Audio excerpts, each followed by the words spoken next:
তোমার সাথে আমার কি কথা ছিল? তোমার সাথে আমার কথা ছিল তোমাকে আমি কাজ শিখে চাকরি দেবো না? তুমি চাকরি দিছি তো নাকি? আমি তোমার চাকরি দিছি না?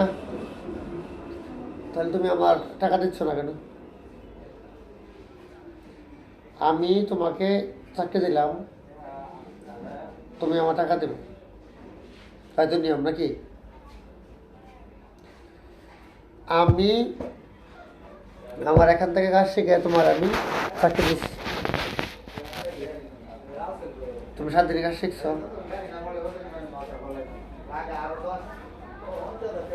7 দিনের কাজ শিখে তোমার চাকরি দেওয়া হয়েছে তোরা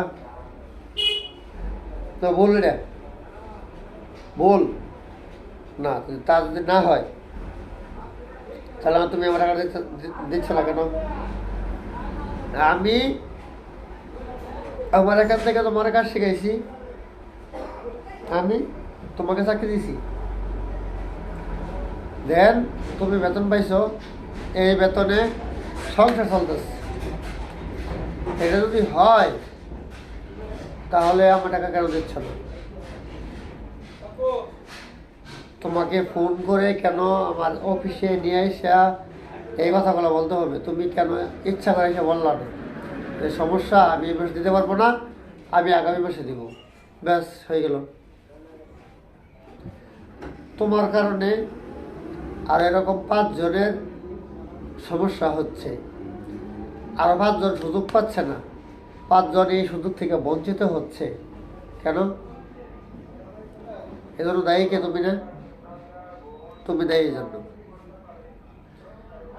আপনারা বিচার করেন, আমি আমার এই ট্রেনিং সেন্টারে 7 দিন কাজ শিখে চাকরি দিয়েছি, চাকরি হয়েছে আলহামদুলিল্লাহ। এই মাসে 20,000 টাকা বেতন পাইছে।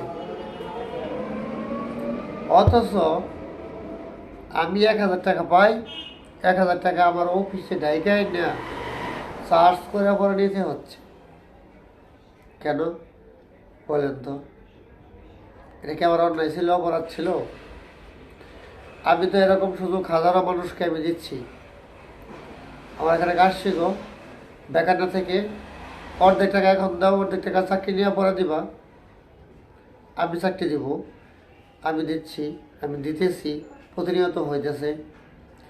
আমার এখানে শার্ট প্যান্টের কাজ শেখানো হয়, শার্ট প্যান্টের কাজ তো আমি ভালো করে শিখে দিচ্ছি, যেমন ফিট অফ দা, কাঁচা, ওভারলক, প্লেন মেশিন, সবই আমি দিচ্ছি এগুলো।